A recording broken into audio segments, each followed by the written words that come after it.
On cède pas aux caprices des enfants, un chien c'est un membre de la famille, c'est pour toute la famille. Et pour l'avoir beaucoup vu, c'est surtout les maîtres qui vont s'en occuper, les enfants, ils vont faire toute la partie plus cool. Je m'appelle Rebecca, j'ai 26 ans et je suis éducateur comportementaliste canin.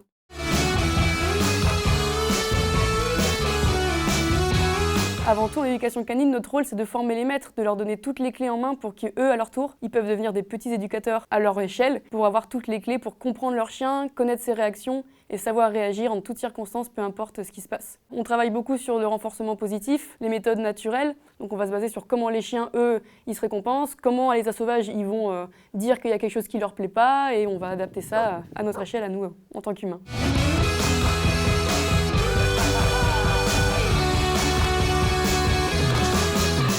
J'ai ma chienne de travail, c'est une border collie d'1 an qui s'appelle Céleste. Alors elle est encore jeune, donc elle est toujours un peu en entraînement aussi, mais elle m'accompagne lors de mes séances pour aider justement à socialiser les chiens des maîtres. C'est un peu, on va dire, mon acolyte.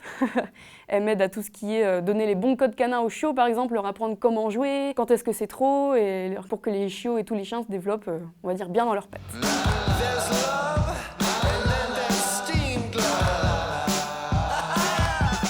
À ne pas faire, on va dire s'énerver, crier, frapper, ça sert à rien. Forcer quand on sent qu'on n'est pas motivé, qu'on n'a pas envie, ça sert à rien de pousser.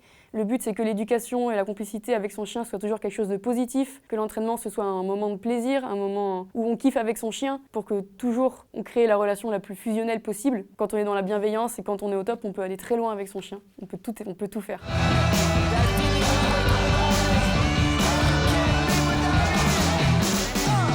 Avant de prendre un chien, il faut toujours se poser la question, est-ce que j'ai le temps à lui offrir? Parce qu'une balade pipi-caca le matin, ça suffit pas. Les chiens, c'est des balades de plusieurs heures par jour. L'argent, parce que ça représente quand même des frais, que ce soit vétérinaire, alimentation, besoins. Il faut penser aux vacances. Est-ce que je suis prêt à investir si jamais j'ai justement un souci avec mon chien? Il faut surtout leur donner beaucoup de temps. On cède pas aux caprices des enfants, un chien c'est un membre de la famille, c'est pour toute la famille. C'est surtout les maîtres qui vont s'en occuper, les enfants, ils vont faire toute la partie plus cool. Mais pour les sorties pipi-caca et l'éducation, il faut surtout compter sur les papas-mamans. Donc c'est un choix qui se fait tous ensemble et ça doit surtout pas être un caprice.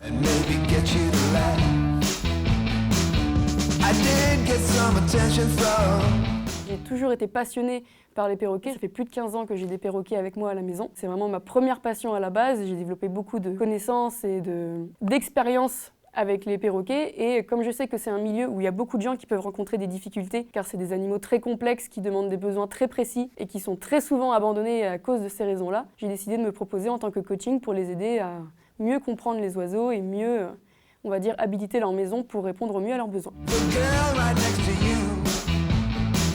Éduquer un oiseau, c'est possible. Les chiens, il faut savoir que c'est des prédateurs, les perroquets, ça va être des proies. Donc ils vont avoir des comportements très différents. On est sur des oiseaux très intelligents, très sociaux, qui demandent des besoins bien précis, des aménagements et ont besoin de présence. C'est des animaux très chronophages, très complexes à la maison. C'est pour ça que souvent, il y a des soucis. Pas du tout, même bien au contraire. Les oiseaux, c'est des animaux qui sont très destructeurs parce que leur manière de jouer, c'est de détruire toute la maison. C'est des animaux qui crient très fort. C'est des animaux qui sont très salissants au niveau de la poussière de plumes, au niveau des fientes. Donc c'est pas du tout simple à avoir à la maison. Je les aime pour leur côté intelligent, la relation qu'on peut créer avec eux. On est sur des animaux avec qui on peut avoir une relation extrêmement fusionnelle. C'est très attachant. C'est des vrais clowns, les perroquets, c'est les clowns du monde des oiseaux, clairement. Donc on peut leur apprendre plein de choses. Ils sont géniaux, mais il faut vraiment avoir la passion. Alors il faut savoir que les perroquets, c'est des animaux qui de base sont très craintifs. Donc la première chose à faire, c'est d'établir du lien, de créer une relation de confiance. Après, à partir de là, on peut faire plein de choses.